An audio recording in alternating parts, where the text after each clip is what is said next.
18h, la circulation est au ralenti dans ce giratoire à l'entrée de la ville de Saint-Laurent. C'est ici qu'est organisé ce grand rassemblement pour la marche de la dignité.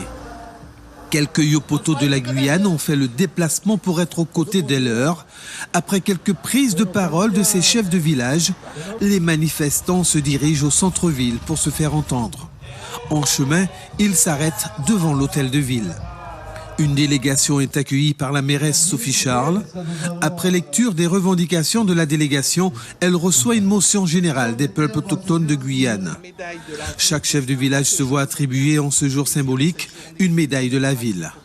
Je vous remercie parce que c'est un moment solennel pour nous. Il est important de savoir d'où l'on vient pour savoir où l'on va. Et ce n'est pas qu'une formule. Ça veut dire qu'aujourd'hui, nous devons reconnaître ce qui est de notre culture, de nos cultures, pour pouvoir avancer sereinement tous ensemble. La délégation poursuit sa marche dans le quartier officiel pour se rendre cette fois-ci à la sous-préfecture. Une motion est remise aussi aux représentants du sous-préfet absent. Pour les militants, la résistance doit se poursuivre. C'est une année de plus qui s'écoule, c'est une année de plus de résistance, puisqu'on est là à 530 ans de résistance, on le dit régulièrement, puisque la résistance a commencé quand Christophe Colomb est arrivé, et depuis, chaque génération d'autochtones a su mener et reprendre le flambeau, et nous, ce qu'on veut, ce n'est pas que ça s'arrête là sous notre génération.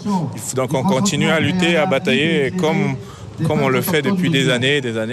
Et chaque année, comme je dis, s'il faut marcher, chaque année je marcherai pour le 9 août pour revendiquer nos droits encore et encore. La marche de la dignité va se poursuivre symboliquement dans l'avenue Christophe Colomb qui conduira les militants au village Pierre avant de se clôturer par le partage du cachiri traditionnel.